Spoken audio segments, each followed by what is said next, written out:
24 వచనాలను దయచేసి మనం చదువుదాం.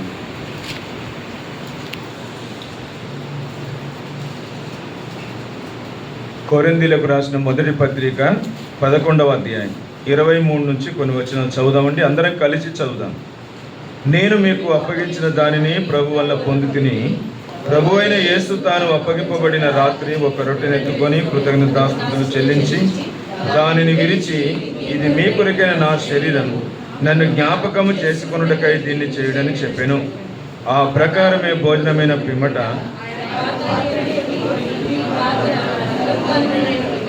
నిబంధన మీరు దీనిలో త్రాగునప్పుడల్లా నన్ను జ్ఞాపకం చేసుకొనుటకై దీన్ని చేయుడని చెప్పాను.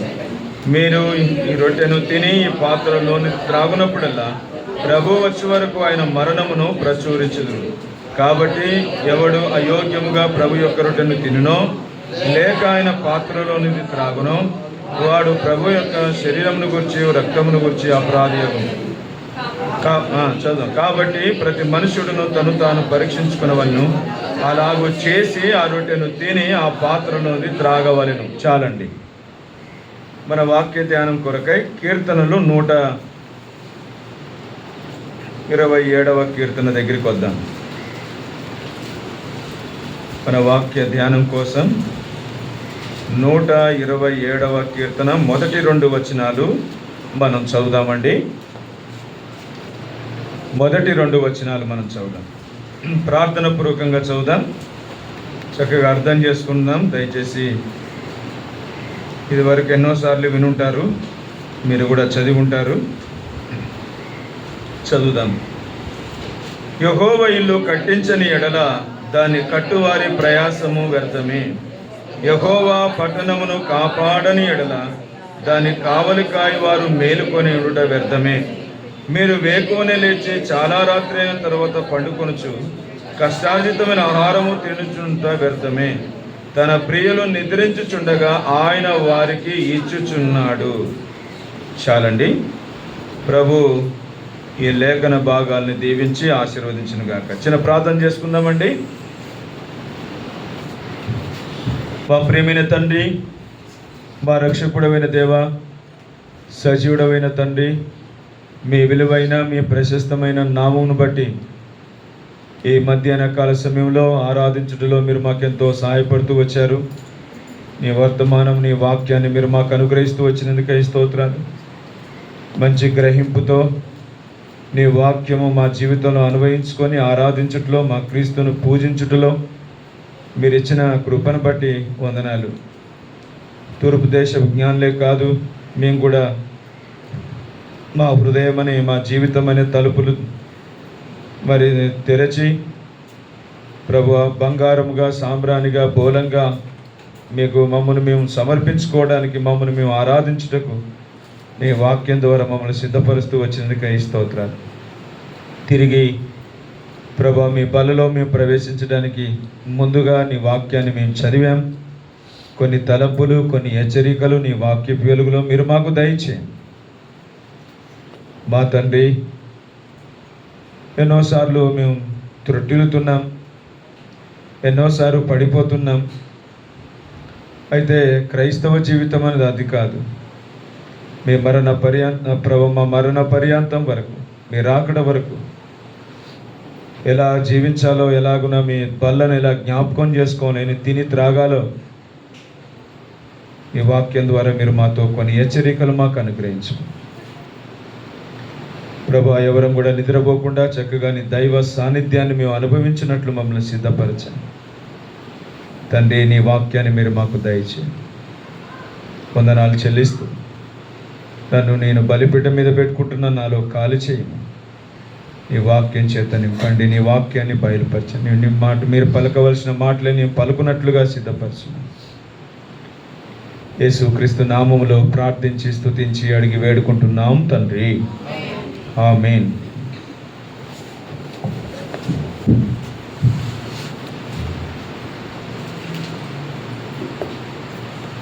ఇదేమి పెంతకొస్తు ఏమి కాదండి, ఏమనుకోవద్దు. బట్ ఆమేన్ అని ఒకసారి అనండి, మళ్ళీ ఒకసారి ఆమేన్ అని అనాలి. ఆమేన్ అంటే అర్థం తెలుసు కదండి. మరి అవునుగా కంటే మరి మనం ఎలా అనాలి చెప్పండి? ఓకేనా? అందరం ఆమెన్ అనాలి. ప్రార్థన కూడికకు వచ్చిన, బైబిల్ స్టడీకి వచ్చిన, స్త్రీల మీటింగ్కి వచ్చిన, ఆదివారం ఆరాధనకు వచ్చిన ఆమెన్ అనే పదం మనం ఖచ్చితంగా ఆచరించాలి. ఆమెన్ అనే మాట ఖచ్చితంగా మనం పలకాలి. మనం చేసిన పరిచర్య, మనం చేసిన ఆరాధన మనం ఆమెన్ అనకపోతే విలువ ఉండదండి. అవునన్నట్టుగా ఉండదు, దేవుడు చేయడు. ఇదే నెహెమ్యా గ్రంథంలో మనం చూస్తే మరి ప్రజలందరూ ఆమెన్ ఆమెన్ ఆమెన్ అని గట్టిగా ఎజ్రా నిలబడి వాక్యం చెప్తున్న తర్వాత ప్రజలందరూ ఆమెన్ ఆమెన్ అన్నారంట. కాబట్టి ఆమెన్ అనేటువంటి మాట మనం ఖచ్చితంగా పలకాలి. ఇతరులు ప్రార్థన చేసి ముగించేటప్పుడు వాళ్ళు యేసు నామమున ప్రార్థన చేస్తున్నాను తండ్రి అంటే మనం ఆమెన్ అనాలి. యేసు నామములో సమర్పించుకుంటున్నాను తండ్రి ఆమెన్ అని అనాలి కదా. స్త్రీల మీటింగ్లో సమర్పించుకున్నాను తండ్రి అంటారా ఏంది? ఏమంటారు? స్త్రీల మీటింగ్లో కూడా యేసు నామములో ప్రార్థన చేస్తున్నాము తండ్రి అంటే ఆమెన్ ఆమెన్ అని అనాలి. ఏం భయపడొద్దు, చిన్న మంద భయపడొద్దు, రాజ్యం అనుగ్రహించుటకు నీ తండ్రికి ఇష్టమై ఉన్నది. కాబట్టి చిన్న మందని ఏం భయపడొద్దు ఎవరు కదా. సరే, ఇప్పుడు దేవుని వాక్యంలోనికి మనం వెళ్దాము. 127వ కీర్తన ఒక 3 చాలా ప్రాముఖ్యమైన పదాలండి. అంటే ఆ పదాలు చెప్తాను కానీ మన వాక్య ధ్యానము అది కాదు. ఈ 127వ కీర్తనలో ఒక 3 ప్రాముఖ్యమైన మాటలు ఏమిటంటే, ఒకటి మన దేవుడు కట్టేవాడు, రెండవది మన దేవుడు కాపాడేవాడు, మూడవది సమస్తాన్ని ఇచ్చేవాడు లేకపోతే సమస్తాన్ని అనుగ్రహించేవాడు. ఈ అధ్యాయంలో ఇవి చాలా ప్రాముఖ్యమైనటువంటి మాటలు మనకు అర్థమవుతున్నాయి. ఈ 3 మాటలు అర్థమవుతే ఈ 127వ అధ్యాయం మనకు అర్థమవుతుంది. సరే, ఏం చెప్పానంటే చెప్పండి. ఒకటి కట్టేవాడు, ఇక ఆయన అని అవసరం లేదా? ఆయన అవసరం లేదా? కట్టేవాడు అంటే ఆయన కట్టేవాడు, ఆయన కాపాడేవాడు. అది ఆయన అనే పదం ఖచ్చితంగా జోడు చేయాలండి. ఓకేనా? కంప్యూటర్ లాగా మనం స్పీడ్గా వెళ్ళిపోవద్దు ముందుకు. కాబట్టి వాక్యం విషయంలో మనం చాలా నిదానంగా చక్కగా మనకు అర్థమయ్యే రీతిలో చక్కగా ధ్యానం చేసుకోవాలో వినాలి దేవుని వాక్యం. ఓకేనండి? సరే, ఇప్పుడు దేవుని వాక్యంలో దేవునికి ఇప్పుడు మనం ఏం చేయాలి? ఈ 3 మాటలు చెప్పుకున్నాం కదా. ఇప్పుడు ఒకటి ఆయన కట్టేవాడు, ఆయన కాపాడేవాడు, ఆయన సమస్తాన్ని అనుగ్రహించేవాడు లేకుంటే ఇచ్చేవాడు అనే మాటలు మనం చూస్తాం. మరి ఇలాంటి దేవునికి మనం ఏం చేయాలి అంటే, ఇక్కడ దేవునికి మనము అప్పగించుకోవాలి. దట్ ఈస్ అది కండిషన్. ఈ 3 అనుభవంలో ప్రభు నీ జీవితంలో లేకుంటే మన జీవితాలలో లేకుంటే సంఘ జీవితంలో వ్యక్తిగత జీవితాలలో దేవుడు శ్రేష్టమైన ఈ 3 అనుభవంలో మన జీవితాల్లో ఆయన కార్య సాధకం చేయాలంటే మరి మనం ఏం చేయాలంటే మనం ఆయనకు అప్పగించుకోవాలి. దట్ ఈస్ ఇది హెచ్చరిక. రెండవదిగా మనం చూస్తే దేవునికి మనము ప్రతిష్ఠించుకోవాలి. దేవుడు కట్టాలంటే ఏం చేయాలంటే అండి, ఆయనకు మనం అప్పగించుకోవాలి, ఆయనకు మనము ఏం చేయాలి? ప్రతిష్ఠించుకోవాలి. ఆయన కాపాడాలన్నా అప్పగించుకోవాలి, ప్రతిష్ఠించుకోవాలి. ఆయన ద్వారా సమస్తం మనం పొందాలంటే మరి సమస్తము ఆయన ద్వారా మనకు అనుగ్రహించబడాలంటే మనం ఖచ్చితంగా మనం ప్రతిష్ఠించుకోవాలి, ఆయనకు మనం అప్పగించుకోవాలి. దీంట్లో సందేహం ఏమీ లేదండి. సరే, మనం దేవుని మీద మరొక మాట, ఆధారపడాలి. ఈ 3 మాటలు మర్చిపోద్దు దయచేసి. మన దేవుడు ఎవరండి? మళ్ళీ చెప్తున్నా దయచేసి, మళ్ళీ చెప్తున్నానని టైం అంతా వేస్ట్ చేస్తున్నానని అనుకోవద్దు దయచేసి. ఎందుకంటే మీరు మన వాక్యం బాగా వినాలనేది నా ఉద్దేశం. ఓకేనా? అట్లయితే తొందరగా వెళ్ళిపోవచ్చు, ఇబ్బంది ఏం లేదు. ఇప్పుడు ఆయన ఎవరండి? ఆయన కట్టేవాడు, ఆయన కాపాడేవాడు, ఆయన సమస్తాన్ని ఇచ్చేవాడు, అనుగ్రహించేవాడు. అయితే అలాంటి దేవునికి విశ్వాసులమైన దేవుని ప్రజలమైన మనం ఆయన చేతికి మనం అప్పగించుకోవాలా? మనము దేవునికి మనం ప్రతిష్ఠించుకోవాలి, మనం దేవుని మీద ఆధారపడాలనేది ఇక్కడ 3 మాటలు మనం చూసాం. ఇవి మన జీవితాలలో చాలా ప్రాముఖ్యమైనటువంటి ఈ మాటలను దయచేసి మనం తలంచుకోవాలి. అంతేగాని ఆయనకు వేరుగా ఉండి మనం ఏమీ ఉంది కదా, ఎక్కడుందండి? పాత నిబంధనలోనా కొత్త నిబంధన అండి? కొత్త నిబంధనేనా? బాగా చెప్తున్నారు. యోహాను సువార్త 15వ అధ్యాయంలో 5వ వచనం, నాకు వేరుగా ఉండి మీరేమీ చేయలేరు అని అన్నాడు. ఇదే యోహాను సువార్తలో 3వ అధ్యాయం 27వ వచనంలో ఏముందండి? యోహాను సువార్త 3వ అధ్యాయం 27వ వచనం, అందుకు యోహాను పరలోకము నుండి అనుగ్రహించబడితేనే తప్ప ఎవడో ఏ విధము చేతనైనను పొందనేరడు. చూచారండి? ఈ భూమి మీద మనకు అనుగ్రహించబడాలంటే, ఈ భూమి మీద ఆయన విశ్వాసులమైన ప్రజలమైనటువంటి ఆయన కుమార్తెలంగా చేయబడ్డాం ఆరాధన వర్తమానంలో ఆయన దయ వల్ల. అయితే పరలోకము నుండి అనుగ్రహించబడకపోతే, పరలోకము నుంచి నీకు ఇవ్వకపోతే ఏ విధం చేతనైనా మనం పొందలేమంట. అందుకనే మనం ఏం చేయాలి అని అంటే, మన క్రీస్తు, మన తండ్రి, మన ప్రభువుకు మనం అప్పగించుకోవాలి, మనం ప్రతిష్ఠించుకోవాలా, ఆయన మీద మనం ఆధారపడాలి. సరే, ఎబ్రీలకు రాసిన పత్రిక 3వ అధ్యాయము 3-4 వచనానికి వస్తే, అక్కడ మోషే గూర్చి చెప్పబడిన తర్వాత అక్కడ ఒక మాట మనం చూస్తాం. దయచేసి చూడండి, దయచేసి ఎబ్రీలకు రాసిన పత్రిక 3వ అధ్యాయము 3-4 వచనాలు. ప్రతి ఇల్లు ఒకరి చేత కట్టబడుతుంది, సమస్తమును కట్టేవాడు. 127వ కీర్తనకి ఈ మాటకు చాలా సంబంధం కనబడుతుంది. మన దేవుడు కట్టేవాడు. ఎబ్రీలకు రాసిన పత్రిక 3వ అధ్యాయానికి మనం వస్తే, సమస్తమును కట్టేవాడు దేవుడే. కాబట్టి మరి ఆయన మన దేవుడు కట్టేవాడు, మన ప్రభువు కట్టేవాడు. కట్టేవాడైనటువంటి ఆయన చేతికి మనం అప్పగించుకోవాలి. ఇర్మియా గ్రంథంలో కూడా ఒక మాట ఉంది, దయచేసి చదవండి. ఇర్మియా గ్రంథం 31వ అధ్యాయం 4వ వచనం. Jeremiah chapter 31 verse 4.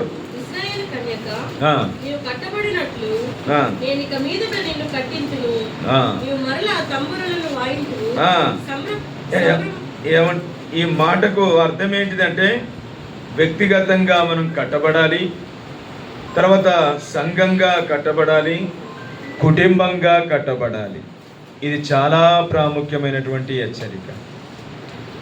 ఎందుకు చెప్పాను ఈ 3? వ్యక్తిగతంగా కట్టబడాలి, సంఘంగా కట్టబడాలి, కుటుంబంగా కట్టబడాలి అని అంటే, ఎందుకు ఈ మాట మనం చెప్పుకుంటున్నామంటే, 127వ కీర్తనలో మన దేవుడు కట్టేవాడు, కాపాడేవాడు, సమస్తాన్ని ఇచ్చేవాడు. తర్వాత ఎబ్రీ 3వ అధ్యాయానికి మనం వస్తే, సమస్తమును కట్టేవాడు దేవుడే.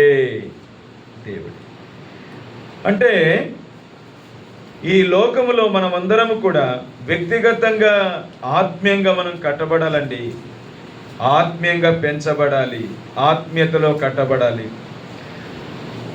కాబట్టి మరి అది మన మనసులో ఉంచుకోవాలి. వ్యక్తిగతంగా కట్టబడాలి, ఆత్మీయంగా సంఘంగా ఆత్మీయంగా మనం కట్టబడాలి. కాబట్టి కుటుంబంగా ఆత్మీయంగా మనం కట్టబడేటువంటి వారంగా మనం ఉండి ప్రభువుకు మనం అప్పగించుకోవాలి, ప్రతిష్ఠించుకోవాలి. దేవుని మీద మనము ఆధారపడాలి. అది ప్రభువు మనకు ఇస్తున్న శ్రేష్టమైన ఆజ్ఞలను మన జీవితంలో మనం తలంచుకోవాలి. సరే, ఇప్పుడు మన వాక్య ధ్యానం ఏమిటి ఇప్పుడు అని అంటే, అందరు పలకండి దయచేసి. కొంతమంది లేట్ వచ్చారు కదా, లేటుకు వచ్చే వాళ్ళు ఎక్కువ పలకండి. ఈ ఆత్మీయ అంతస్తులో ఏమండి, ఆత్మీయ అంతస్తులో మనము కట్టబడాలంటే ఏమి చేయాలి? ఇలాంటి ఆత్మీయ అంతస్తులో మనం కట్టబడాలంటే మనం ఏం చేయాలి? వ్యక్తిగతంగా కట్టబడాలా, సంఘంగా కట్టబడాలా, కుటుంబంగా కట్టబడాలంటే ఏం చేయాలండి మనం? అదొక ప్రశ్న. తర్వాత అప్పగించుకోవాలి. మనం దేనికి అప్పగించుకోవాలి? దేవునికి అప్పగించుకోవాలని చెప్పుకున్నాం. చాలా మంచి మాటే అది, దానికి మించిన మాట ఏం లేదు. అయితే కొన్ని సాధనాలు ఉన్నాయి. దైవికమైనటువంటి గ్రంథం బైబిల్లో మరి మనం వ్యక్తిగతంగా, కుటుంబాలుగా, సంఘంగా కట్టబడాలంటే ఆత్మీయ అంతస్తు కాబట్టి మన ఆత్మీయ అంతస్తులో మనం కట్టబడాలి అని ప్రభు కోరుతున్నాడు. మరి మనం అప్పగించుకోవాలి. దేనికి అప్పగించుకోవాలి? మొట్టమొదటిగా దేవుని వాక్యం దగ్గరికి మనం వస్తే మొదటి తలంపుగా మనం చూద్దాం దయచేసి.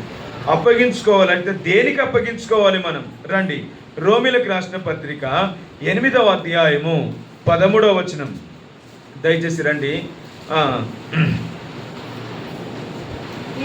రోమీలకు రాసిన పత్రిక 8వ అధ్యాయం 13వ వచనమా? మీరు శరీరానుసారంగా ప్రవర్తించిన ఎడల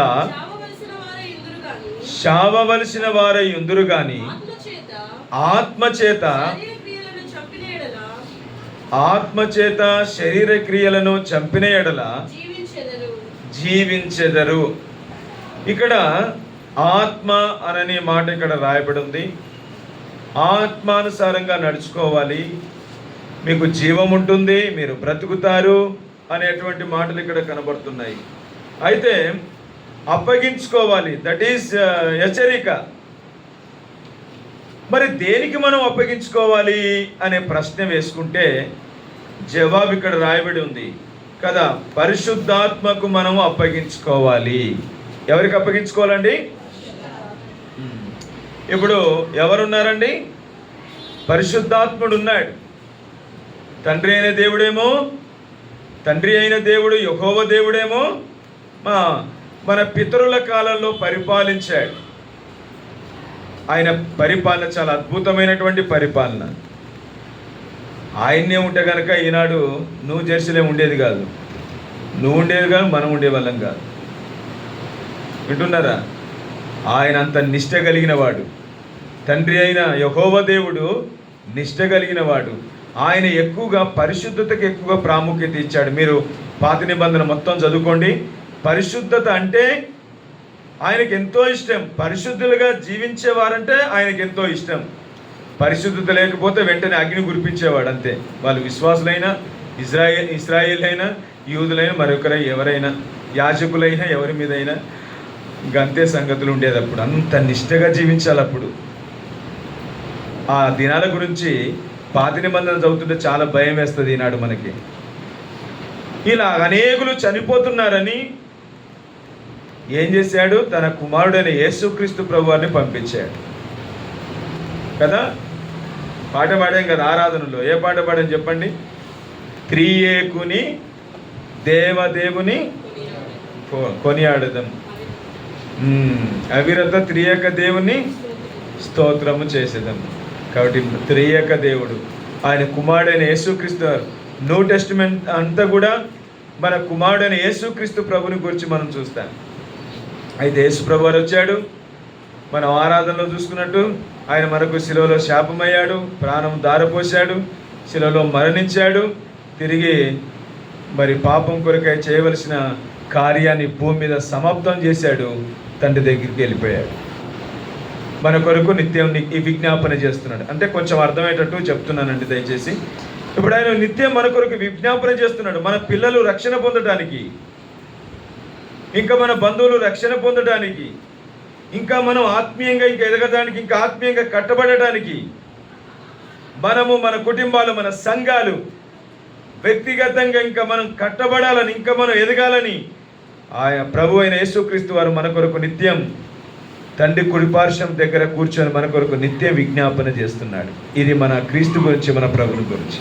మూడవది, ఇప్పుడు పరిశుద్ధాత్ముడు ఉన్నాడు మన మధ్య ఎవరున్నారండి ఇప్పుడు? పరిశుద్ధాత్ముడు. పరిశుద్ధాత్ముడు ఏం చేస్తాడు? హెచ్చరిస్తున్నాడు, నడిపిస్తున్నాడు, మాట్లాడుతున్నాడు, సరిచేస్తూ ఉన్నాడు. కాబట్టి ఇది పరిశుద్ధాత్ముడు చేస్తున్నటువంటి పనులు. మనల్ని కట్టేవాడు పరిశుద్ధాత్ముడు, మనల్ని నిర్మించేవాడు ఆత్మీయంగా పరిశుద్ధాత్ముడు. కాబట్టి మనల్ని కాపాడేది పరిశుద్ధాత్ముడు. కాబట్టి పరిశుద్ధాత్ముని ద్వారా సమస్తాన్ని మనము పొందగలం, చేయగలం. కాబట్టి ఇవన్నీ తలంపులు మనం మనసులో పెట్టుకోవాలి దయచేసి. కాబట్టి ఒకటి, వ్యక్తిగతంగా కట్టబడాలన్నా, కుటుంబంగా కట్టబడాలన్నా, సంఘంగా కట్టబడాలన్నా మనము అప్పగించుకోవాలి. దేనికి అప్పగించుకోవాలంటే పరిశుద్ధాత్మునికి మనము అప్పగించుకోవాలి. రండి దయచేసి. ఆత్మచేత శరీర క్రియలను చంపిన యెడల మీరు జీవించెదరు అనే మాట రాయబడి ఉంది.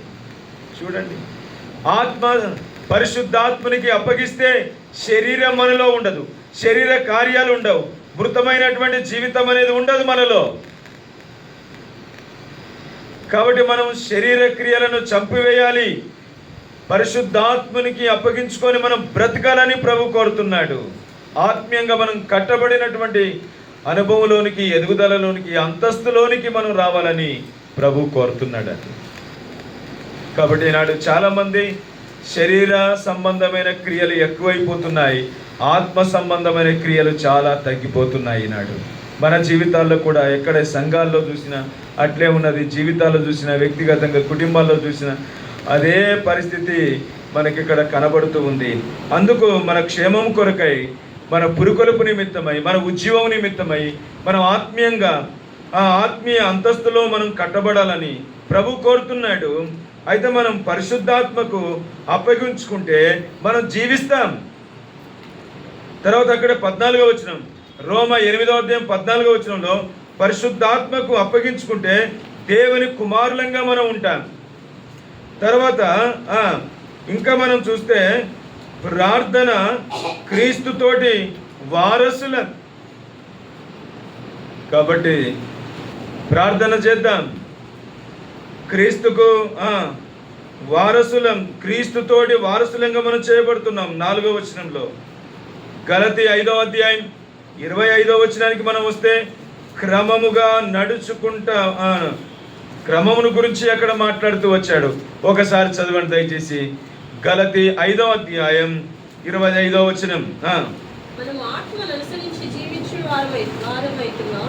ఆత్మను అనుసరించి జీవించు వారమైతిమా. కాబట్టి చూసారా, ఆత్మను కలిగి లేకుంటే ఆత్మను అనుసరిస్తే క్రమంగా నడుచుకుంటాం. ఆత్మకు అప్పగించుకోకపోతే, మరి ఆత్మానుసారంగా మనం జీవించకపోతే మనం ఎట్లుండమంటండి, క్రమంగా మనం నడుచుకోలేం. కాబట్టి క్రమంగా నడుచుకుంటాం. ఆత్మకు, పరిశుద్ధాత్మనికి అప్పగించుకుంటే క్రమంగా నడుచుకుంటాము, అక్రమం కాదు, క్రమముగా నడుచుకుంటాము. మనలో ఉన్న అక్రమం అనేది పోతుంది, క్రమముగా మనం నడుచుకుంటాం. తర్వాత పరిశుద్ధాత్మ మరి దేవుని, మరి ప్రభువును మరి ఏం చేయకూడదు మన జీవితాల్లో, అది కూడా మన జీవితంలో చాలా ప్రాముఖ్యమైనది. పరిశుద్ధాత్మ దేవుణ్ణి. కాబట్టి మన క్రీస్తును, మన ప్రభువును మనము ఏమి చేయకూడదు. ఏం చేయకూడదండి? బాగా చెప్పారండి. దుఃఖపరచకూడదు. రండి, అపోస్తుల కార్యములు 5వ అధ్యాయం 3వ వచనం చదవండి దయచేసి.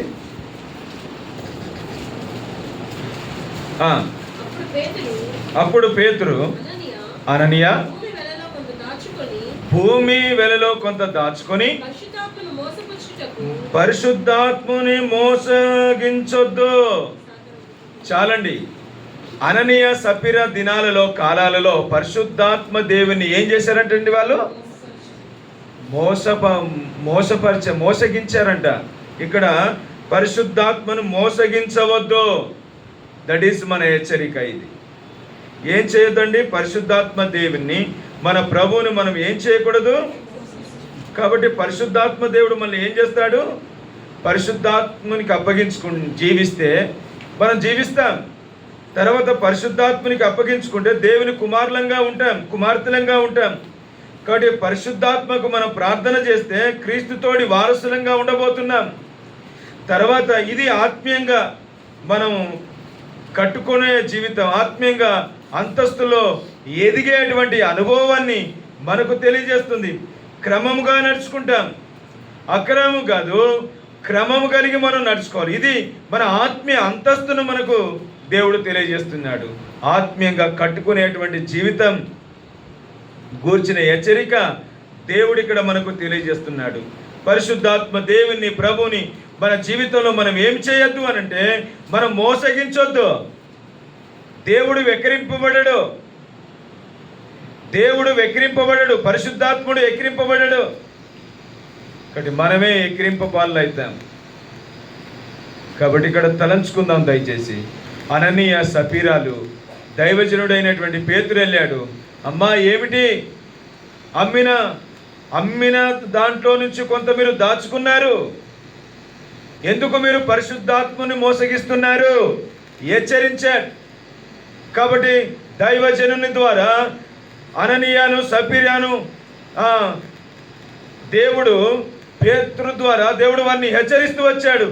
దేవుని హెచ్చరికను నిర్లక్ష్యం చేశారు, నిర్లక్ష్య పెట్టారు, పెడచెవిన పెట్టారు. అందుకనే పరిశుద్ధాత్మను మోసగించారు. మనుషులను మోసగించవచ్చు, కానీ పరిశుద్ధాత్మ దేవుని మోసగిస్తే అదేమి ఆత్మీయ జీవితం అండి? అదేమి ఆత్మీయ జీవితం చెప్పండి? కాబట్టి వెంటనే తన భర్త చనిపోయాడు, అలాగుననే తన భార్య కూడా చనిపోయింది. మోసగించారు, పరిశుద్ధాత్మ దేవుని మోసగించారు. కాబట్టి పరిశుద్ధాత్మ దేవుని మీద అబద్ధాలు మోపుతూ వచ్చారు. కాబట్టి అలాంటి క్రైస్తవులండి అననీయ సఫీరాలు. కాబట్టి ఒకవేళ మనం కూడా అలాగున్నామేమో ఒకసారి మనం పరిశీలన మనం చేసుకుందాం దయచేసి. కాబట్టి పరిశుద్ధాత్మని మోసగిస్తే ఏమొస్తుందండి? డెత్ వస్తుంది, మరణం వస్తుంది. వాళ్ళకి మరణం వచ్చిందా రాదా?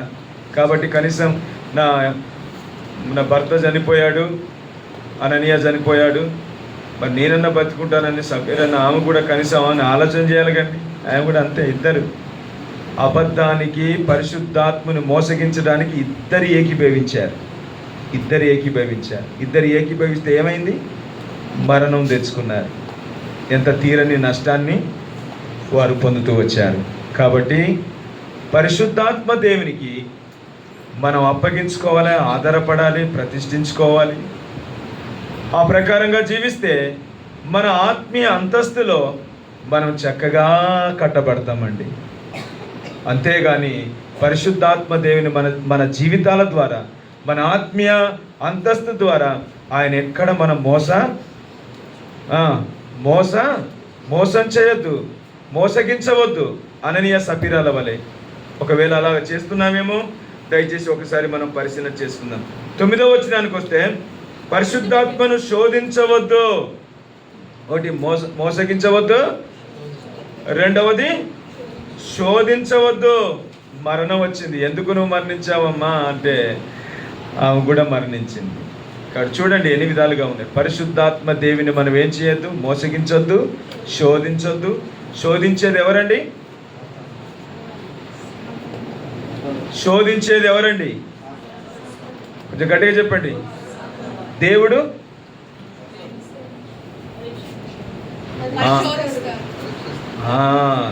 సాతానుడేమో శోధించేవాడు, దేవుడేమో. అది మంచిదా ఇది మంచిదా? ఏది మంచిదండి? మీకే ఇక్కడ ఏది మంచిదో మీరే నిర్ధారణ చేసుకోండి. నేను చెప్పటి కంటే మీరు అర్థం చేసుకొని నిర్ధారణ చేసుకుంటే అది మంచిది. ఇంకా కాబట్టి అపవాది సాతానుడేమో ఒక వ్యక్తిని, ఒక ఆత్మీయంగా జీవిస్తున్నటువంటి వ్యక్తిని, దేవుని ఆత్మచేత నడిపింపబడుతున్న ఒక వ్యక్తిని, దేవుని కుమారుడుగా కుమార్తెగా తన ఆత్మ ద్వారా చేయబడిన ఒక వ్యక్తిని, ఒక విశ్వాసిని ఎప్పుడు వాడు శోధించాలనే కోరుతుంటాడు. తెల్లవారిని మొదలుకొని రాత్రి వరకు ఎక్కడ పడగొట్టాలి, ఎక్కడ శోధించాలి అని మన ముందుకు అన్నిటిని తీసుకొస్తాడు అపవాది సాతానుడు. వాని శోధనలోనికి, వాని ఉచ్చులోనికి, వాని ఉరులోనికి, వాని ఒలలోనికి మనం పడడానికి ఎన్నో తీసుకొస్తాడు అపవాది సాతానుడు. కానీ పడకుండా మనం జాగ్రత్తగా ఉండాలి. ఒకరు పడారు, అననీయ సఫీరాలు ఏమయ్యారండి? పడిపోయారు. కాబట్టి పడిపోయారు, మరణము అనేది తెచ్చుకున్నారు వాళ్ళు. కాబట్టి మోసగించవద్దు, శోధించవద్దు. ఇంకా అపొస్తల కార్యంలో ఒక మాట ఉంది, దయచేసి రండి. అపొస్తల కార్యంలో ఈ మాటను గురించే 7వ అధ్యాయము 51వ వచనంలో పరిశుద్ధాత్మను ఎదిరించవద్దు ఉందండి. చదవండి ఒకసారి.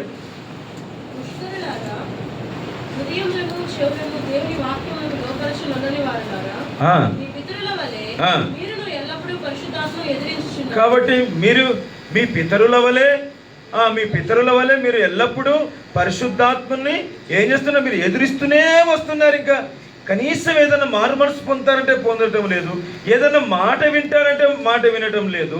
మీ పితరులు చేసినట్లుగానే మీరు కూడా చేస్తున్నారు. ఏం పేరండి, ఏం బిరుదు వచ్చింది వీళ్ళకి? మళ్ళొక్కసారి ప్లీజ్, మరొకసారి చదవండి, మరోసారి. మీ పితరుల వలె. ఏంటండి? పితరులు ఏం చేశారు? ఎదిరించారు, పరిశుద్ధాత్మని ఎదిరించారు. ఇప్పుడు మీరు కూడా ఎల్లప్పుడూ ఏం చేస్తున్నారంటండి? అది కాదండి ప్లీజ్.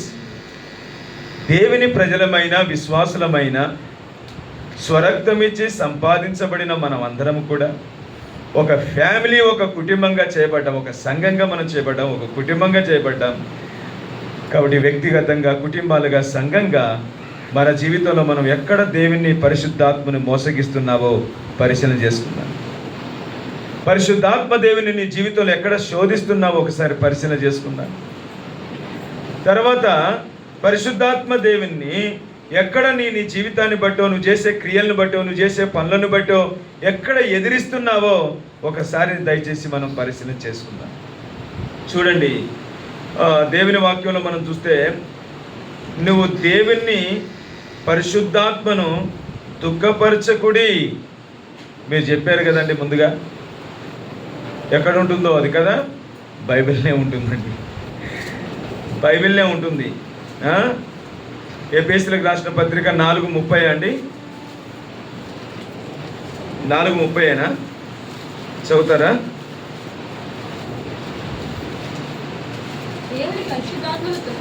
చాలండి. దేవుని పరిశుద్ధాత్మను మీరు దుఃఖపరచకుడి. ఎన్నండి? 1 మోసగించవద్దు, 2వది శోధించవద్దు, 3వది ఎదిరించవద్దు, 4వది పరిశుద్ధాత్మను దుఃఖపరచవద్దు, 5వది 1 తెస్సలోనికలకు రాసిన పత్రిక 5వ అధ్యాయం 19వ వచనం, ఆత్మను ఆర్పకుడి. ఈనాడు ఆత్మను ఎంతోమంది ఆర్పుతున్నాం మన జీవితాల్లో. ఈనాడు ఆత్మీయంగా ఒక అంతస్తులో ఈనాడు దేవుని చేత మనం కట్టబడటం లేదు. జీవితాలు కూలిపోతున్నాయి, ఆత్మీయ జీవితాలు కూలిపోతున్నాయి, ఆత్మీయ జీవితాలు ఎంతో నష్టపోతున్నాయి ఈనాడు. కారణం, మోసగిస్తున్నాం మనం పరిశుద్ధాత్మని. అప్పగించుకోవలసిన వారంగా ఉండాలా, బదులుగా ఇప్పుడు మనం ఏం చేస్తున్నామంటే ఆయనే మనం మోసగిస్తున్నామంట, ఆయన్నే మనం శోధిస్తున్నామంట, ఆయన్నే మనం ఎదిరిస్తున్నామంట, ఆయన మనం దుఃఖపరుస్తున్నామంట, ఆయన ఆరుతున్నామంట, ఆర్పివేసుకుంటున్నాం. ఏం జీవిస్తామండి? ఏం కట్టబడతామండి? ఏం ఎదుగుతామండి? దేవుని చేత ఎలా కాపాడబడతాం, దేవుని ద్వారా సమస్తం ఎలా మనం పొందగలం, ఆయన అనుగ్రహించబడని మాట చదువుకున్నాం. మరి ఎలా మనం పొందగలం? ఇలాగుంటే పొందగలమా? కాబట్టి ఈనాడు ఎందుకు మనం ఆత్మీయ అంతస్తులో మనం కట్టబడలేకపోతున్నాం ఈనాడు? కాబట్టి దేవుని పరిశుద్ధాత్మనికి నువ్వు అప్పగించుకొని జీవించాలి. కానీ దానికి బదులుగా నువ్వు ఏం చేస్తున్నావు అంటే మోసగిస్తున్నావు. ఇక్కడ మోసగించొద్దు, మరణం వచ్చింది. పరిశుద్ధాత్మని శోధించవద్దు, మరణం వచ్చింది. పరిశుద్ధాత్మని ఎదిరించవద్దు. తర్వాత దేవుని పరిశుద్ధాత్మను దుఃఖపరచవద్దు, దేవుని ఆత్మను ఆర్పవద్దు. కాబట్టి ఇలా ఉంటే అననీయ సపీరాలు మరణించారు. ప్రభువా, నీకు నేను అప్పగించుకుంటున్నాను, నీ కొరకే నేను బ్రతుకుతా, నేను జీవిస్తాను, నీ కొరకే బ్రతుకుతా ప్రభువా, నీ కొరకే క్రమంగా నడుచుకుంటాను ప్రభు అని దయచేసి ప్రభువుకు మనం ప్రతిష్ఠించుకుందాం, ప్రభువుకు అప్పగించుకుందాం, ప్రభు మీద ఆధారపడదాం. ప్రభువా, నీ కొరకే జీవిస్తా, నీ కొరకే బ్రతుకుతా, ప్రభువా, నీ కొరకే క్రమంగా నడుచుకుంటా, నీ ఆత్మ ద్వారా నేను నడుచుకుంటా ప్రభువా, శరీరానుసారంగా కాదు, ఆత్మీయంగా నడుచుకుంటాను ప్రభువా. ఇలాంటి ప్రార్థన, ఇలాంటి ప్రతిష్టత, ఇలాంటి ఆదరణ, ఇలాగా దేవుని మీద ఆధారపడడం, ఇలా తీర్మానం చేసుకుంటే కనుక ఆత్మీయ అంతస్తులో నువ్వు దేవుని చేత అద్భుతంగా కట్టబడతావు. నువ్వు చాలా అద్భుతమైన రీతిలో కట్టబడతావు, దేవుని మహిమ కొరకై కట్టబడతావు, అనేకుల సాక్షార్థంగా ఉండటానికి నువ్వు కట్టబడతావు. దేవుని మనం కోరుతున్నాడు, మన ద్వారా దేవుడు అది ఇష్టపడుతున్నాడు. కాబట్టి ప్రభువుకు మనం అప్పగించుకుందాం, ప్రభువుకు మనం ప్రతిష్ఠించుకుందాం, ప్రభు మీద మనం ఆధారపడదాం. ఇది మొదటిది. కాబట్టి మనం కట్టబడాలంటే ఆత్మీయ అంతస్తులో మనం కట్టబడాలంటే ఏం చేయాలండి? అప్పగించుకోవాలి. దేనికి అప్పగించుకోవాలి? పరిశుద్ధాత్మనికి అప్పగించుకోవాలి. పరిశుద్ధాత్మనికి అప్పగించుకునే విషయంలో ఎక్కడ లోపం మనలో ఉందో మనం చూశాం. ఎక్కడ మోసగిస్తున్నాం, ఎక్కడ శోధిస్తున్నాం, ఎక్కడ ఎదిరిస్తున్నాం, ఎక్కడ దుఃఖపరుస్తున్నాం, ఎక్కడ ఆర్పుతున్నాం పరిశుద్ధాత్మని. ఒకసారి మనం పరిశీలన. ప్రభు, ఇది కాదు ఇక జీవితం, నీ కొరకు జీవిస్తా, నీ కొరకు బ్రతుకుతా, నీ క్రమం కలిగి నడుచుకుంటాను ప్రభు అని ఈ ప్రతిష్టతో ఇలాగున ప్రభుకు అప్పగించుకొని ప్రభు కొరకై జీవిద్దాం. దేవుని మహిమ కొరకై మనం కట్టబడతాం. అది దేవుడు కోరుతున్నది. అలాగున్నామా? అలాగున్న పరిశీలన చేసుకొని తీర్మానం చేసుకొని యోగ్యమైన రీతిలో బలలో మనం ప్రవేశించాలి. రెండవ మాటకు మనం వస్తే, దయచేసి రండి. రెండవ మాటకు మనం అప్పగించుకోవాలి. దేనికి అప్పగించుకోవాలి? రెండవదిగా మనం దేనికి అప్పగించుకోవాలి? ఒకటి, పరిశుద్ధాత్మనికి అప్పగించుకోవాలి. అయితే పరిశుద్ధాత్మని, ప్రభుని మనం ఏం చేయకూడదు మనం చూసాం. మనము ఆయన కొరకు అప్పగించుకొని ప్రతిష్ఠించుకొని మనం జీవించాలి, బ్రతకాలి, క్రమం కలిగి నడుచుకోవాలి. అప్పుడే మనం ఆత్మీయ అంతస్తులో మనం కట్టబడతాం. ఇదండి మొదటి తలుపు. ఇప్పుడు రెండవ తలుపుకి వస్తే మనం కట్టబడాలి, ప్రభు చేత మనం కట్టబడాలి. అది వ్యక్తిగతంగా కావచ్చు, కుటుంబంగా కావచ్చు, సంఘంగా కావచ్చు, సహవాసంగా కావచ్చు. మనమందరం ఇలాగున కట్టబడాలంటే రెండవది మనం దేనికి అప్పగించుకోవాలి? రండి, ఎఫెసీయులకు రాసిన పత్రిక రండి దయచేసి 2వ అధ్యాయము 20వ వచనం. బిగ్గరగా చదవండి, స్పష్టంగా చదవండి. యేసు క్రీస్తే ముఖ్యమైన మూలరాయి అయి ఉండగా. సిస్టర్, మీరు నిద్రపోతున్నారా? చూడు, ఇట్టనగా లేకలేదు. నిద్రపోకండి. మనం దేవుని సన్నిధిని అనుభవించడానికి వచ్చాం. నాకు 2 రోజుల నుంచి నిద్ర లేదు. వచ్చేటప్పుడు ట్రైన్లన్నా కూర్చొని నిద్రపోదాం అనుకుంటే అయినా నిద్ర రావట్లేదు. అదే వాక్యం ధ్యానం చేయి. ఇప్పుడు పరిచర్యకు వస్తున్నామంటే ఒకటే మాకు టెన్షన్ ఉంటుంది. వాక్యం అనేది నెమరు వేసుకుంటూ, మళ్ళీ చదివిన వాక్యము, ధ్యానం చేసిన వాక్యం మరలా నెమరు వేసుకుంటూ, మళ్ళీ జ్ఞాపకం చేసుకుంటూ, ట్రైన్లు అంటే రకరకాల పానీ టీ టిఫిన్ అనుకుంటూ వస్తుంటారు, తిరుగుతుంటారు కదా. వాళ్ళది అవన్నీ నేను పట్టించుకోలేదు. ఒకటే వాక్యం ధ్యానం చేసుకుంటూ వచ్చానన్నమాట. ఓకేనా? కాబట్టి నిద్రపోకండి దయచేసి, మందిరానికి వచ్చి నిద్రపోవద్దు, అది చాలా దరిద్రమైన పరిస్థితి. ఓకే, ఇక దాని గురించి మనం టైం అంతా వేస్ట్ చేసుకోవద్దు. ఇప్పుడు ఏంటిదండి రెండవది? చదివారా? యేసుక్రీస్తే ముఖ్యమైన మూలరాయి ఉండగా అపోస్తలులను మీరు కట్టబడి ఉన్నారు. రెండవదిగా మనం చూస్తే మనము ఆత్మీయ అంతస్తులో మనం కట్టబడాలని ప్రభు కోరుతున్నాడు. ఆత్మీయ అంతస్తులో ఎవరెవరు కట్టబడాలి? వ్యక్తిగతంగా కట్టబడాలి, సంఘంగా కట్టబడాలి, కుటుంబంగా కట్టబడాలి.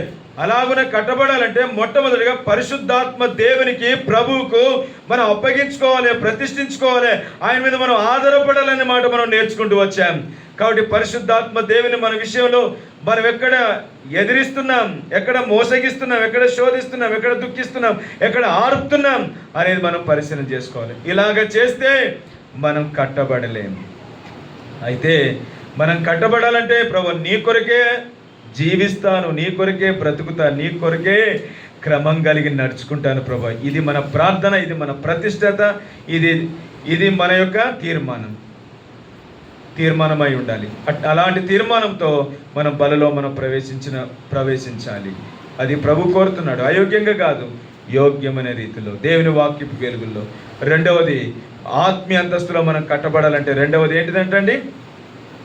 ఇక్కడ ఒక పునాది ఉంది. ముందుగానే పునాదులు వేసిన వాళ్ళు ఉన్నారు. ఎవరు? అపోస్తలులు, ప్రవక్తలు. వారు వేసినటువంటి పునాది మీద ఇప్పుడు మీరు కట్టబడుతున్నారు. న్యూ జెరూసలేం దేని మీద కట్టబడుతుందండి? న్యూ జెరూసలేమేనా? Okay, new Jerusalem. ఇప్పుడు న్యూ జెరూసలేం దేని మీద కట్టబడాలి? ఇప్పుడు అపోస్తలులు, ప్రవక్తలు వేసిన క్రొత్త పునాదులు కాదు, క్రొత్త పునాదులు వేసుకోవడం కాదు. ఇప్పుడు క్రొత్త పునాదులు వేసుకొని ఏమైపోతున్నారు? ఇప్పుడు చూడండి, అయ్యయ్యో, క్రొత్త పునాదులు వేసుకుంటున్నారు. నో, దేవుడు మనకిచ్చిన పునాదుల మీద వేసుకోండి. ఇవన్నీ పునాదులు ఎందుకండి మనకు? ఆల్రెడీ దేవుడు అపోస్తలులను దేవుడు మనకిచ్చాడు, ప్రవక్తలను మనకిచ్చారు. వారు వేసినటువంటి పునాది మీద మనం ఏం చేయాలి? కట్టబడాలని ప్రభు కోరుతున్నాడు. మన సొంతంగా కట్టుకోవడానికి కాదు, మన సొంతంగా వేసుకోవడానికి కాదు. ఇక చూడండి, మరి ముందుకెళ్దాం దయచేసి. ఎబ్రీలకు రాసిన పత్రిక. ఇక్కడే చెప్పాలి, అయితే ఇక్కడ నేను చెప్పాను. అక్కడికి వెళ్ళిన తర్వాత మనం చెప్పుకుందాం ఈ రెండవ అంశానికి మాట ఏమిటి అనేది. ఎబ్రీలకు రాసిన పత్రిక 13వ అధ్యాయం. ఎవరైనా 7వ వచనం చదవండి. ముందుగా 7వ వచనం, 13:7. జాగ్రత్తగా దయచేసి. మీకు దేవుని వాక్యమును బోధించి మీ పైనున్న నాయకులకు వారిని జ్ఞాపకం చేసుకోండి. అంతేగాని జ్ఞాపకార్థ కూడికలు చేయకండి. వారి ప్రవర్తన తలంచుకోమన్నాడు, అంతేగాని జ్ఞాపకార్థ కూడికలు పెట్టి బిర్యానీలు వండి పెట్టమని లేదు బైబిల్లో. చాలామంది తప్పుడుగా ఆలోచన చేసుకుంటున్నారు ఈనాడు వాక్యాన్ని. వాక్యం ఉన్నది ఉన్నట్టుగా అర్థం చేసుకోండి ప్లీజ్. మన సాహసంలో కూడా చాలామంది దరిద్రులుగా తయారైపోయారు ఈనాడు. ఎందుకు? నేను వాటిని ఖండిస్తే, నేను ఒక ప్రాంతానికి వెళ్ళాను. సుబ్బారెడ్డి అంకులు ప్రార్థన చేసి మద్దిరాలపాడుకు పంపించారు. మద్దిరాలపాడుకు పంపిస్తే అక్కడ అన్ని జ్ఞాపకార్థ కూడికని ప్రార్థన చేసుకొని పోయేటప్పుడే, ప్రభువా నేనైతే జ్ఞాపకార్థ కూడికలు పెట్టనని ప్రార్థన చేసుకుంటున్నా అంటే దేవుడు నాకు సమాధానం ఇచ్చాడు. వెళ్ళాను, చాలా సమస్యలు ఎదుర్కొన్నా. సుబ్బారెడ్డి అంకులే పెడుతుంటే నీకేమైందయ్యా అని అన్నారు. వింటున్నారా? అయితే దానికి తప్పేం చెప్పట్లేదు, కానీ అంకుల్ ప్రత్యక్షతని నీ ప్రత్యక్షత ఏది? అర్థమైందా? అర్థం కాలేదనుకుంటా దయచేసి. ఇప్పుడు బక్సింగ్ గారి ప్రత్యక్షత ఉంది. బక్సింగ్ గారి యొక్క ప్రత్యక్షత వేరు, ఇప్పుడు ఉన్నవారి యొక్క ప్రత్యక్షత వేరు, వారిలో ఉన్న మన ప్రత్యక్షత అనేది బక్సింగ్ గారి ప్రత్యక్షత నీకు నాకు రాదు. ఇప్పుడు ఆ ప్రత్యక్షతలో ఉన్నాం, కానీ మనము నీ ప్రత్యక్షత వేరుగా ఉంటుంది, దైవజనుని ప్రత్యక్షత వేరుగా ఉంటుంది. ఇప్పుడు అంకుల్ ఉన్నాడు ఒంగోలులో, ఆయన ప్రత్యక్షత వేరు. ఇప్పుడు మనం ఎక్కడైతే ఒక్కొక్కరు ఒక్కొక్క ప్రత్యక్షతనే వేరు. అంటే ఒక్కొక్కరు ఒక్కొక్క మందిరాలు కట్టుకోమంటావా అని అంటారేమో మళ్ళీ మీరు. అది కాదు నేను అంటుంది, ఒకటే సంఘంలో ఉంటాయి, అందరం ఇక్కడే ఉన్నాం. ఒక్కొక్కరి నిర్ణయం, ఆత్మ సంబంధమైన నిర్ణయం అనేది ఒక్కొక్కరు ఒక విధానాలుగా తీసుకుంటారండోయ్. అది నేను చెప్తున్నాను. నిన్ను నా నిర్ణయం ఒకటి ఉంటుంది, ఆత్మీయ నిర్ణయం.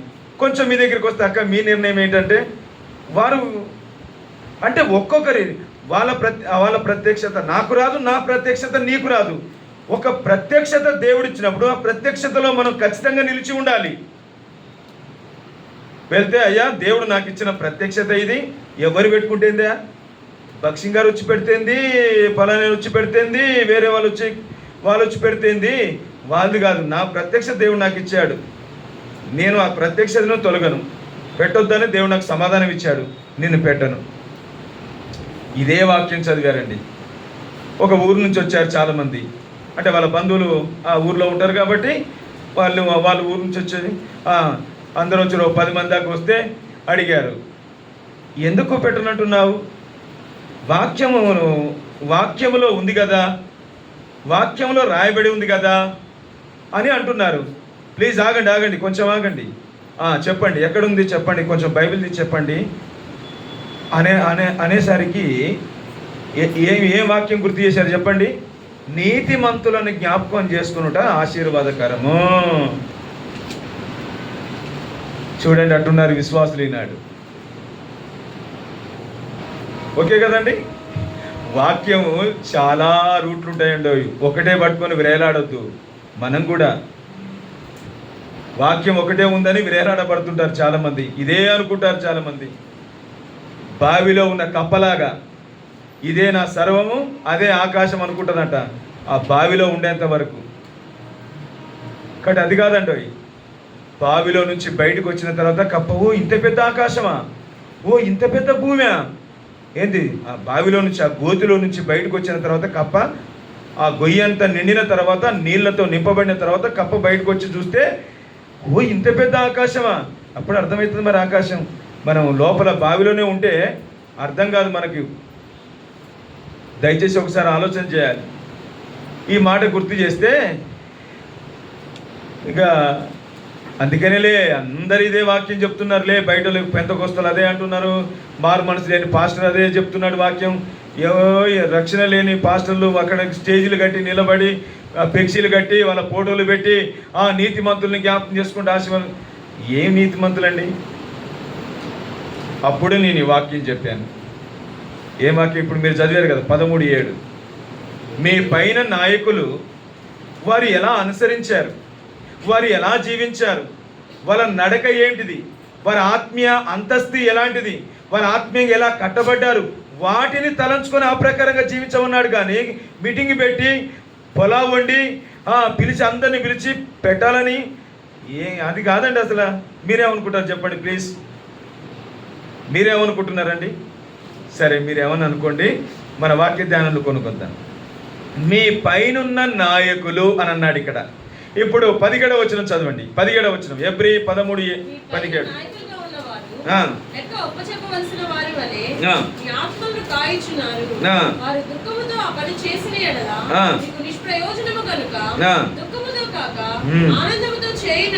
అది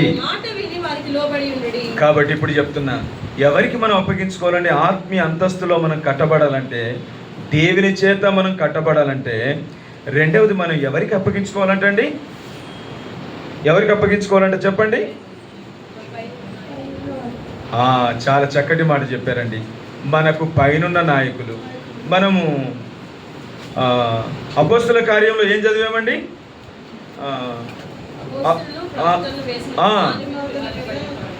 ఎఫెసీయులకు రాసిన పత్రికలో అపోస్తలులు ప్రవక్తలు వేసినటువంటి పునాది అన్నాడు కదా. ఇక్కడేనో మీ పైనున్న ఆత్మీయ నాయకులు, మీకు వాక్యాన్ని బోధించినటువంటి వారు, ఆత్మీయ నడకను నేర్పించినటువంటి వారు, ఆత్మీయంగా జీవించాలని మనకు గుణపాఠాలు నేర్పించినటువంటి వారు. కాబట్టి వారిని అనుసరించాలి. మరి ఏం చెప్పారో అది మనం తలంచుకోవాలి. అంటే ఇప్పుడు మనం ఎవరికి అప్పగించుకోవాలంటే, మన పైనున్న నాయకులకు మనం అప్పగించుకొని మనం జీవించాలి. ఏమండి, మన పైనున్న నాయకులకు అప్పగించుకొని చూస్తే మనల్ని పూర్తిగా ముంచేస్తారు. నాయకులు వేరు, ముంచేసే నాయకులను నమ్ముకోవద్దండి. వాళ్ళకి కాదు అప్పగించుకునేది, మనం మంచి నాయకులకు అప్పగించుకోవాలి కదా.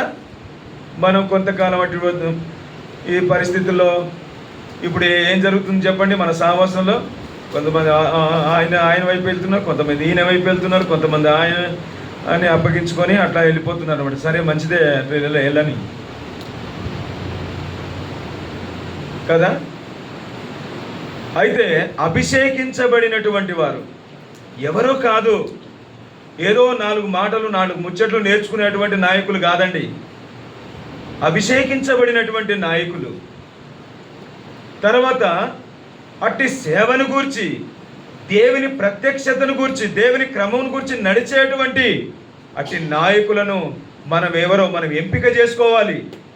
అలాంటి వారికి మనం అప్పగించుకోవాలి.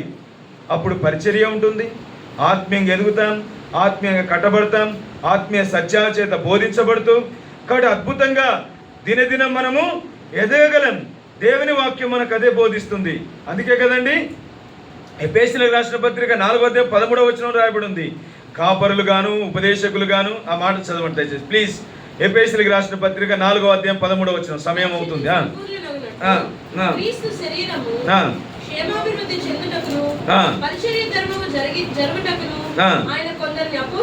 అపోస్తలులు గాను, ప్రవక్తలు గాను, సువార్తికులు గాను,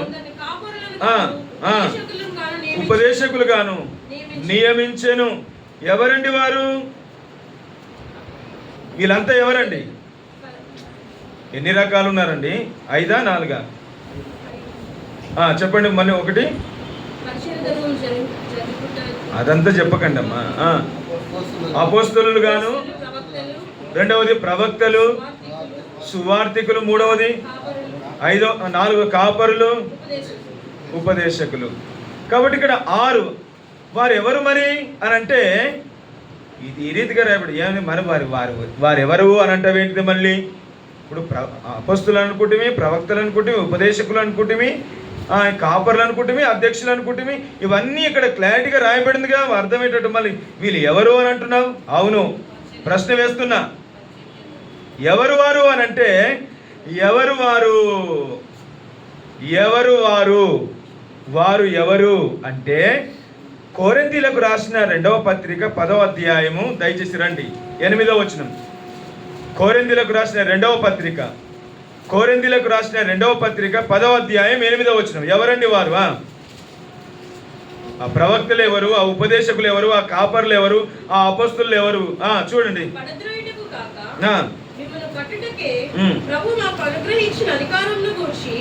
నేను ఒకవేళ కొంచెం అధికముగా అతిశయపడినను నేను సిగ్గుపరచబడను. ఏంది? కాబట్టి మిమ్మల్ని కట్టుటకే ప్రభువు మాకు అనుగ్రహించిన అధికారం. కాబట్టి వారు ఎవరయ్యా అంటే దేవుని చేత ఏర్పరచబడిన వారు. ఆ పేరు పెట్టుకోండి దయచేసి. ఎఫెసీయులకు రాసిన పత్రిక 4:13 ఉన్న 6 మంది. కాబట్టి వారు ఎవరు అని అంటే దేవుని చేత ఏర్పరచబడిన వారు. దేవుని చేత ఏర్పరచబడిన వారు. 13వ అధ్యాయం 13వ వచనం చదువుతారా? ఎక్కడే? అదే అధ్యాయం 2వ కొరింథీ 13:10. త్వరగా.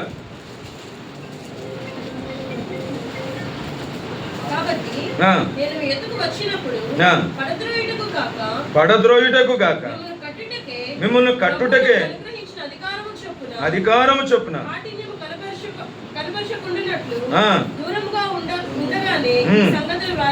కాబట్టి మిమ్మల్ని కట్టుటకే. కాబట్టి దేవుడు కట్టేవాడు. దేవుడు మనల్ని మనం కట్టబడటానికి దేవుడు మనకి ఎవరిని ఇచ్చాడండి? పైనున్న నాయకులను మనకిచ్చాడు, బోధించే వారిని ఇచ్చాడు, అపోస్తలులను ఇచ్చాడు, ప్రవక్తలను ఇచ్చాడు, ఉపదేశకులను ఇచ్చాడు, సువార్తికులను ఇచ్చారు. ఇంకా కాబట్టి ప్రవక్తలను మనకి ఇచ్చాడు దేవుడు.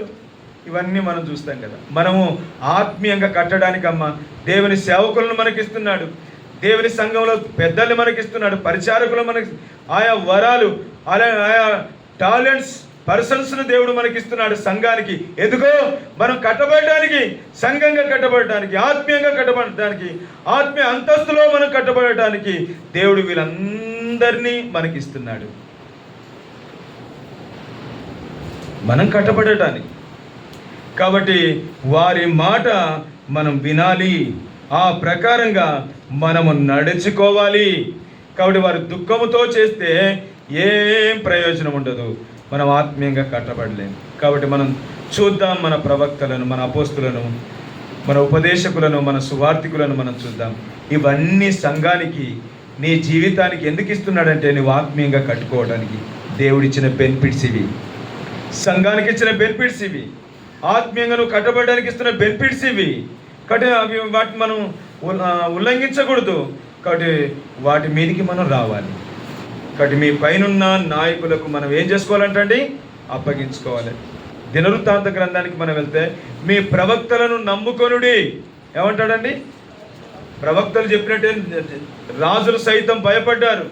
రాజులు సైతం రాజ పరిపాలన విడిచిపెట్టి ప్రవక్తల దగ్గరికి వచ్చి తెలుసుకున్నారు ఏం జరగబోతుంది, ఏం చేయాలి, ఇప్పుడు ఆ ప్రమాదం నుండి తప్పించబడాలంటే మేము ఏం చేయాలని ప్రవక్తల దగ్గరికి వచ్చి గోజాడుతూ వచ్చారు రాజులు సైతం. కాబట్టి మీ ప్రవక్తలను నమ్ముకొనుడి. కాబట్టి మనకిచ్చినటువంటి ప్రవక్తలు, మనకిచ్చిన ఆత్మీయ నాయకులను మనం అలాగ అప్పగించుకొని మనం జీవించినప్పుడు మనం ఆత్మీయ అంతస్తులో మన జీవితాలు మనం కట్టుకోగలం.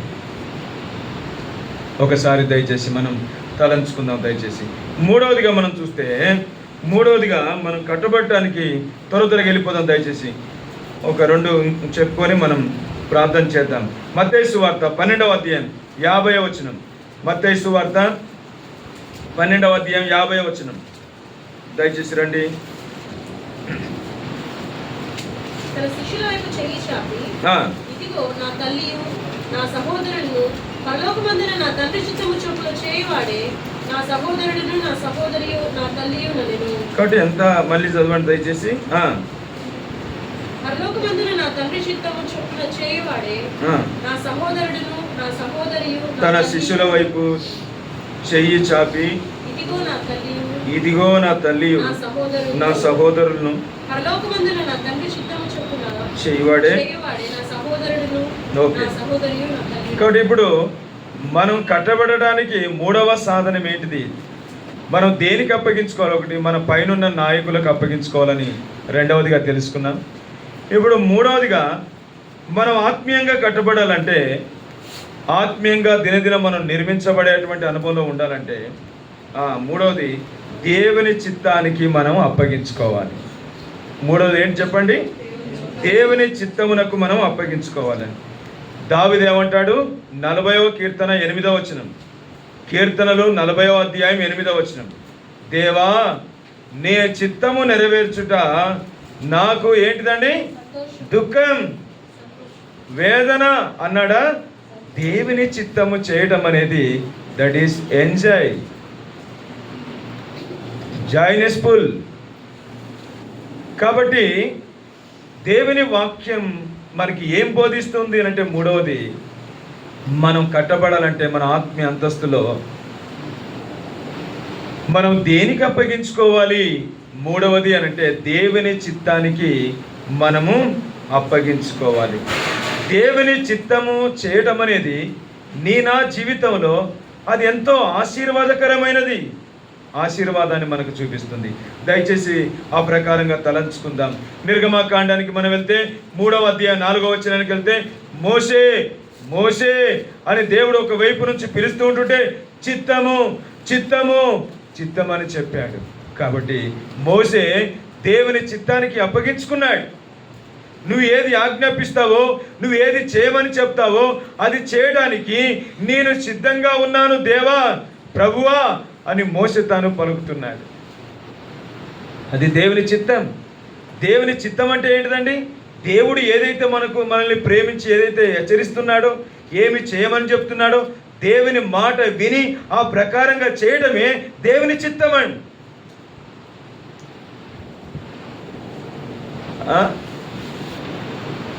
ఏమమ్మా బైబిల్ స్టడీకి ఎందుకు రావట్లేదు?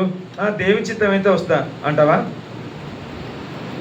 ఏమండి దేవుని బ్రదర్ ఒకరోజు మా ఇంటికి రండి, వీలు చూసుకొని పలానా రోజు రండి బ్రదర్, దేవుని చిత్తం అయితే వస్తా బ్రదర్. ఇంకా అట్లా చెప్పుకుంటూ పోవటమేనా జీవితం అనేది? ఓకేనండి. చాలామంది అంటారు, తెలంగాణ సైడ్ మరి ఎక్కువ అంటారు, ఏమంటారంటే ఏం జరుగుతుంది, ఏం తింటున్నారు, పిల్లలు ఏం చేస్తున్నారు, అంతా దేవుని చిత్తమే. దేవుని చిత్తం అనడం అనేది చాలా మంచిదండి. నేను అగౌరవపరచడం లేదు ఆ మాటను. అయితే ఊరికేనే అనేస్తామండి, అసలు ఊరికేనే అనేస్తాం దేవుని చిత్తం అని. దేవుని చిత్తం ఎప్పుడవుతుంది? ప్రభు మనతో చెప్పింది ఆ ప్రకారంగా చేయడం ద్వారా. ఇప్పుడు నువ్వు ఒంగోలుకి వెళ్ళాలి అని దేవుడు చెప్పాడు అనుకో, ప్రభు నేను వెళ్ళాను, నేను ఇక్కడే ఉంటాను నెల్లూరులో అంటే దేవుని చిత్తమా? సపోజ్ దేవుడు నిన్ను ఒంగోలు వెళ్ళమంటున్నాడు అండి, నేను ప్రభు నేను వెళ్ళాను, నేను ఇక్కడే ఉంటానంటాను కదా. అది చాలా మరి అది దేవుని చిత్తం కాదు అది. కాబట్టి మోషే జీవితంలో దేవుని చిత్తానికి తాను లోబడ్డాడు, తాను విధేయత చూపించాడు, మాట విన్నాడు. దేవుని చిత్తం అంటే మాట వినటమే దేవుని చిత్తము అని అంటే.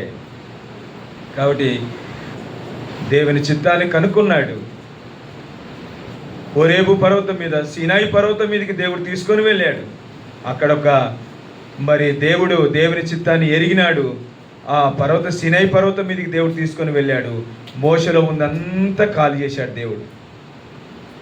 ఒక ప్రవక్తగా దేవుడు సిద్ధపరిచాడు, ఒక సేవకునిగా సిద్ధపరిచాడు, ఒక సాధనంగా దేవుడు చేయబడ్డాడు, దేవుని ఆజ్ఞల చేత నింపబడ్డాడు. సీనాయి పర్వతం మీద మోషే అద్భుతంగా కట్టబడ్డాడు. మోషే నువ్వు ఇక్కడ కట్టబడలేవయ్యా, ఒక ఐగుప్తుని చంపి ఇసుకలో పాతి పెట్టి నువ్వు పరిగెత్తుకుంటా పోయావు, నువ్వు నరహంతకునివి. బైబిల్లో లేదులే కానీ మనం అనుకోవాలి ఖచ్చితంగా, ఎందుకంటే ఒక వ్యక్తిని చంపాడు కదా. కాబట్టి మోషే నిశ్చయంగా ఒక నరహంతకుడు, పాపము చేసి ఒక వ్యక్తిని చంపి నరహత్య చేసి పారిపోతున్నటువంటి మోషతో మోషే అని దేవుడు పిలుస్తున్నాడే.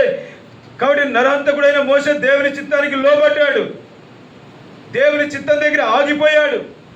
తన జీవితాన్ని ఒకసారి రివైవల్ చేసుకున్నాడు. కాబట్టి ఒకసారి ఆలోచన చేశాడు.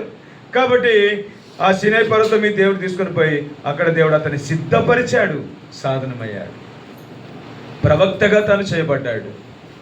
ఏమిటండి?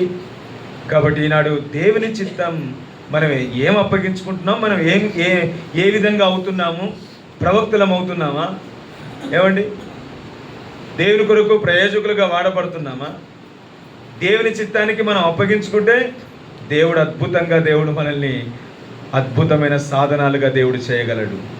అది ఖచ్చితంగా నా జీవితంలో నేను ఎరుగుదును, నేను చెప్పగలను కదా. ఏదో ఒక మా దూరం ఊరుకు బయట ఉంటుంది మందిరం, అక్కడ సేవకులు ఉండేవాళ్ళు కాదు. మేమే వెళ్ళి ఆ కంప భయంకరమైన చెట్ల మధ్య మందిరం ఉండేది, మేము అక్కడ పరిచర్య చేస్తుండేవాళ్ళం. మాకు ఏమొచ్చేది కాదు. నమ్మకంగా దేవుని చిత్తాన్ని కనుక్కుంటూ మందిరంలో ఎదుగుతూ ఉంటే చీపురి కట్ట పట్టేది దేవుడిచ్చాడు, చీపురి కట్ట అయిపోయింది. తర్వాత పాటలు పాడటానికి సేవకుడు వాడుకున్నాడు. ఆ తర్వాత వాక్యం చెప్పేది వాడుకున్నాడు. తర్వాత వాయిద్యాలు మాకు ఇచ్చాడు, కంజరి ఇచ్చాడు, తబల వాయించేది ఇచ్చాడు, డోలకు వాయించేది ఇచ్చాడు, హార్మోన్. ఇక ఇట్లా అంచెలంచెలుగా దేవుడు అంటే దేవుని చిత్తానికి మనం అప్పగించుకుంటే దేవుడు మనల్ని అంచెలంచెలుగా కట్టుతాడు. మనల్ని కట్టేవాడు మన దేవుడు. అలాగున కట్టబడాలి. ఈనాడు యవనస్తులు చాలామంది మందిరాల్లో ఉంటున్నారు కానీ, కాబట్టి బయటి విషయాల్లో చాలా చక్కటి చురుకుతనం ఉంది యవనస్తులకి. బయటి విషయాల్లో చాలా చురుకుతనం ఉంది కానీ మందిరం విషయంలో ఆత్మీయంగా మనం చూస్తే ఆత్మీయ విషయాల్లో చురుకుతనం లేదు ఈనాడు యవనస్తులకు చాలామంది. చాలా విచారకరమైన సంగతి. దేనికైనా ఉపయోగపడతాడా దేవుని మందిరంలో అంటే దేనికి ఉపయోగపడరు యవనస్తులు. ఎంత విచారకరం అంటే ఇది. మందిరాలు ఎట్లా వర్ధిల్తాయి, దేవుని పరిచర్యలు ఎలా వర్ధిల్తాయి? కాబట్టి అర్థం చేసుకుందాం దయచేసి. ఒకటి దేవుని చిత్తానికి మనం అప్పగించుకోవాలి. తర్వాత బైబిల్లో ప్రవక్తలు, సేవకులు ప్రజలు దేవుని మాట విన్నారు, దేవుని ఆశీర్వాదం, దేవుని చిత్తానికి అప్పగించుకున్నారు, దేవుని ఆశీర్వాదాన్ని పొందారు. మనం శ్రేష్టమైన ఇలాంటి అనుభవంలోకి వచ్చి ఆయన బలలో మనం ప్రవేశిద్దాం. మనము కట్టబడాలంటే కుటుంబంగా కట్టబడాలా, వ్యక్తిగతంగా కట్టబడాలా, సంఘంగా కట్టబడాలా, సహవాసంగా కట్టబడాలంటే మనం ఏం చేయాలండి? ఒకటి, పరిశుద్ధాత్మనికి అప్పగించాలా. పరిశుద్ధాత్మని ఏం చేయొద్దు? మనం విన్నాం దయచేసి. కాబట్టి నీ కొరకే బ్రతుకుతా, నీ కొరకే జీవిస్తా ప్రభు, నీ క్రమం కలిగి నడుచుకుంటా ప్రభు అని ప్రభువుకు మనం అప్పగించుకుందాం. రెండవది మనం కట్టబడాలంటే, మన ఆత్మీయ అంతస్తులో మనం కట్టబడాలంటే రెండవది దేనికి అప్పగించుకోవాలా? మన పైనున్న మన నాయకులకు మనం అప్పగించుకోవాలి. రెండవదిగా ప్రవక్తలకు అప్పగించుకోవాలి. మూడవదిగా మనం కట్టబడాలంటే, ఆత్మీయంగా మనం కట్టబడాలంటే, మనకు దేవుడు కట్టేవాడు, కాపాడేవాడు, సమస్తాన్ని ఇచ్చేవాడు. నేను రాగానే బ్రదర్ ఉన్నాడు. బ్రదర్ అంటే ఏంటన్నా మందిరం కట్టి, నేను ఎప్పుడో 3 సంవత్సరాల క్రితం వచ్చాను ఒకసారి. ఏంది మందిరం కట్టారని నేను అనుకుంటున్నా. ఒంగోలు సార్, నువ్వు జెరూసలేం అంటే అబ్బా ఎంత పెద్ద మందిరం, బాగా కట్టి ఉంటారు మందిరం, ఎంతో పెద్ద స్థలాల్లో మందిరం కట్టి ఉంటారు అని అనుకుంటున్నారన్నా బ్రదర్ అని నేను అనుకున్నా. నేను కూడా అనుకున్నా ఎక్కడో మందిరం కట్టి ఉండాలి. అంత ఆటోడు ఇక్కడికే తీసుకొచ్చాడు. కాబట్టి మారిపోయింది అనుకున్నా. కాబట్టి మన దేవుడు మందిరాన్ని కట్టేవాడు, మన జీవితాలను కట్టేవాడు, ప్రభు మనకున్నాడు. కాబట్టి వెనకంజ మనం వేయకూడదు. కాబట్టి మనం ముందుకు సాగిపోవాలి. దేవుని వాక్యంలో మనం చూస్తే ప్రవక్తలు, సేవకులు, ప్రజలు దేవుని మాట విని దేవుని చిత్తం ప్రకారం నడుచుకొని ఆశీర్వాదం పొందారు. దేవుని చిత్తానికి అప్పగించుకున్నప్పుడు కొరత అనేది కనిపిస్తుంది, కానీ దేవుని పని జరుగుతూనే ఉంటుందండి. అది నా జీవితంలో నేను చాలా చూశాను. నేను మద్రాలపాడులో సేవ చేస్తున్నప్పుడు కరోనా దినాలనే 2019లో అంకులు వచ్చి ప్రారంభం చేశాడు. స్లాబ్ మట్టు పిల్లర్స్ మీద స్లాబ్ అయిపోయింది ఆ సంవత్సరంలో. ఎప్పుడంటే 2019 నవంబర్ 19వ తారీఖు అనుకుంటున్నా నేను. ఇది మంచి సమయం, స్లాబులు వేసుకునే సమయం, మంచి సమయం అని అంకులు చెప్పి వెళ్తాం. తర్వాత 2020 సంవత్సరానికి వచ్చే పెద్ద పెనుభూతం వచ్చింది ప్రపంచానికి. ఏంటిది? ఏంటండి మీరు మర్చిపోయారు అప్పుడే?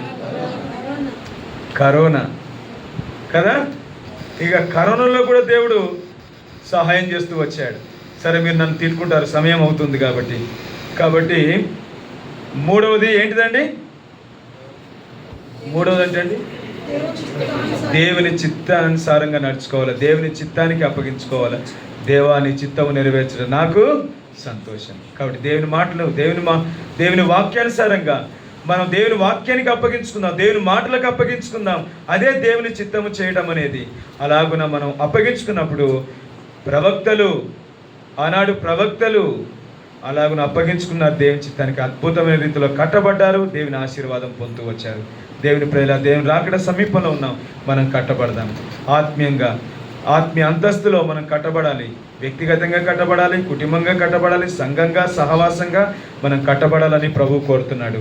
అలాగూ కట్టబడడానికి ఈ 3 అంతల నియమాలు మనం పాటించి ఆ ప్రకారంగా మనం అప్పగించుకొని ఆత్మీయంగా మనం కట్టబడినట్టు ప్రభు మనకు సహాయం చేయను గాక.